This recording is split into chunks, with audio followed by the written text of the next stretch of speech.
यहाँ पे हमारा क्वेश्चन दिया है 0.00243 पूरे का पावर दिया है 2/5 का मान है। Option A 0.09, option B 0.9, option C 0.03, option D 0.3। तो इस टाइप के क्वेश्चन को हम लोग चलो सोल्व करेंगे। तो यहाँ पे हमारा क्वेश्चन दिया है 0.00243 पूरे का पावर दिया है 2/5। यहाँ पे देखो कितना दिया है, इसको यदि हम देखेंगे तो 243 दिया है। तो उस 243 को यदि हम लोग लिखेंगे तो ये होता है 3 का 5 टाइम्स, ठीक है, 3 का 5 टाइम्स। तो हो जाएगा 3 गुणा में 3 गुणा में 3 गुणा में 3, 1 2 3 4, ये हो गया 5, ठीक है। तो इसको हम लोग इस टाइप का निकाल सकते हैं, ठीक है, वरना इसको हम लोग प्राइम फैक्टराइजेशन मेथड से भी इसको सोल्व कर सकते हैं। तो ये आएगा, यदि प्राइम फैक्टराइजेशन से सोल्व करेंगे तो 3 का 5 टाइम्स आएगा। तो ये कितना हुआ 1 2 3 4 5। तो इनको पूरे को मल्टीप्लाई करेंगे तो कितना आ जाएगा, यहाँ पे 3 तिया 9, 9 तिया कितना हो जाएगा 27, 27 तिया कितना होगा 81, और 81 तिया कितना हो जाएगा 3 एकम 3 और 3 अट्ठे 24, कितना आ रहा है 243। यहाँ तक समझ आया। तो इसको हम लोग कैसे लिख सकते हैं, 3 का पावर 5 लिख सकते हैं, 243 इक्वल 3 का पावर 5, इस टाइप का लिख सकते हैं, ठीक है। अब हम लोग देखेंगे यहाँ पे क्या दिया है, डेसिमल फॉर्म में दिया है। तो इसको यदि हम लोग डेसिमल फॉर्म में सोल्व करेंगे तो क्या लेना पड़ेगा, इसको 0.00243। तो इसको हम लोग लिखेंगे तो ये हो जाएगा 0.3 मल्टीप्लाई 0.3 मल्टीप्लाई 0.3 मल्टीप्लाई 0.3, 1 2 3 4, 0 टाइम्स 3, ठीक है। यहाँ तक समझ आया। 0.3 ये कितने टाइम्स हुआ 5 टाइम्स। अब इस पूरे को मल्टीप्लाई करेंगे तो कितना आएगा, ये 243। यदि हम लोग देखो यहाँ पे 0.3 दिया है तो डेसिमल को हटाएंगे तो कितने हो जाएगा, ये नीचे में 10 का डिवाइडेड करना पड़ेगा, ठीक है।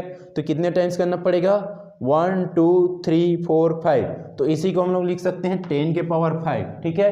तो ये हो जाएगा 3 गुणा 3 गुणा 3 गुणा 3 और गुणा 3 डिवाइडेड में हो जाएगा 10 के पावर 5, ठीक है। 10 का पावर 5 होगा, क्यों, क्योंकि एक का कितना आ रहा है 10, मतलब जो है ये इसका हटाएंगे तो इसको कैसे लिखेंगे 3/10, उसी टाइप 3/10। तो कितने टाइम्स लिखेंगे, ऐसे 5 टाइम्स। तो ये 10 का गुणा हो जाएगा तो कितने हो जाएगा 10 का पावर 5 हो जाएगा, ठीक है। और इस पूरे का मल्टीप्लाई कितना है 243। तो डिवाइड ऊपर में हो जाएगा 243 और नीचे में हो जाएगा 10 का पावर 5, ठीक है। 10 के पावर 5 को यदि हम लोग लिखेंगे तो कितने टाइम्स 0 लिखेंगे 5 टाइम्स। तो 1 2 3 4 5। यहाँ तक समझ आया। अब यहाँ देखो ऊपर में कितने नंबर दिए 1 2 3 और नीचे में जो है कितने टाइम्स 0 है 5 टाइम्स। तो नीचे में जितने टाइम्स 0 रहेगा ऊपर में उतने ही डिजिट के बाद डेसिमल लगाना है। लेकिन ऊपर में कितने हैं 3 डिजिट है, हम लोग इसको कितने डिजिट बनाएंगे 5 डिजिट बनाएंगे, क्योंकि यहाँ पे क्या है 5 बार 0 है, ठीक है। तो ऊपर वाले को भी 5 डिजिट का बना लेंगे। तो इसके सामने जो है 0 लगाएंगे 1 2, ये हो गया 1 2 3 4 5 हो गया। और नीचे भी क्या है 5 टाइम्स 0 है, तो 5 डिजिट के बाद डेसिमल लगा लेंगे, ठीक है। तो नीचे के 0 को हटाएंगे तो क्या कर लेंगे 5 ऊपर में 5 डिजिट के बाद 0 लगा लेंगे, ठीक है। तो ये हो गया 1 2 3 4 5। तो यहाँ पे डेसिमल लग जाएगा, ठीक है। तो हो जाएगा 0.00243। तो ये आ गया, ठीक है। तो ये किसके जो पावर है ये, तो ये है 0.3 का पावर 5, ठीक है। तो 0.3 का पावर 5 का वैल्यू क्या आया 0.00243। यहाँ तक समझ आया होगा आप लोग को।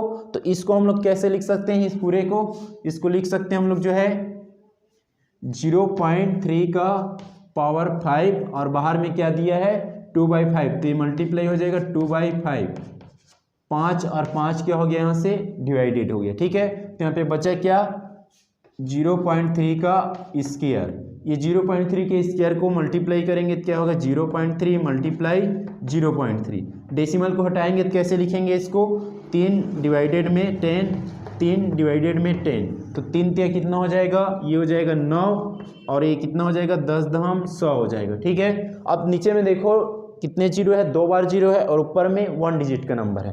तो इसको 2 डिजिट बनाने के लिए क्या करेंगे, जीरो सामने में ले लेंगे। ठीक है, यहाँ तक समझ आएगा आप लोग को।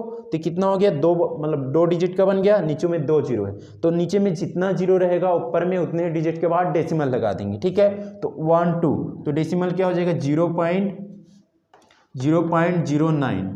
तो ये इसका आंसर कितना आया, फाइनली इसका आंसर आया 0.09। तो यहाँ पे ऑप्शन देखो कौन सा दिया है, ऑप्शन ए दिया है 0.09।